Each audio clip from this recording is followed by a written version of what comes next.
Le Flash Info avec le centre de stockage de la Manche. Et on débute sur les rails. La grève unitaire des cheminots prend fin ce jeudi, mais le réseau ferroviaire normand reste perturbé.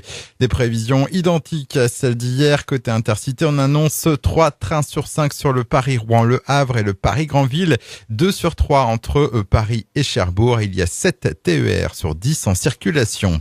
Un dégagement de fumée hier en début de soirée à l'EPR de Flamanville. L'origine de ce dégagement serait lié à un problème technique survenu sur un moteur diesel de groupe électrogène et qui a nécessité l'intervention des pompiers.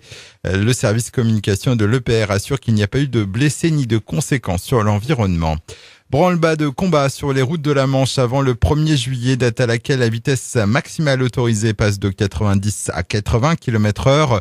Les agents des routes sont donc sur le pont pour rechanger plusieurs centaines de panneaux sur le réseau secondaire. La Manche occupe la 2e place du podium français des départements les plus fournis en petites routes derrière la Dordogne.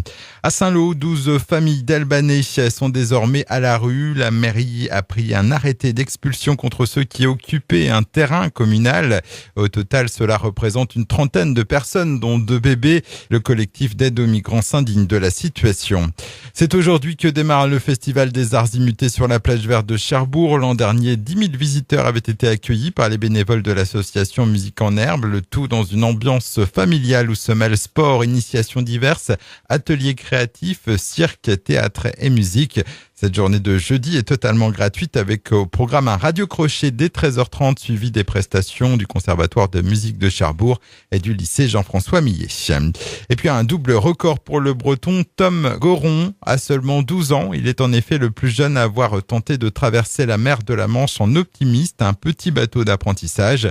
Il est aussi désormais le détenteur du record de la traversée en 14h21, parti de l'île de Wight ce mercredi à 7h du matin.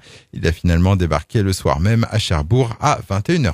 Le Flash Info vous a été présenté par Landra, centre de stockage de la Manche à Digulleville. Pour en savoir plus et visiter notre centre, 0810 120 172, coup d'un appel local.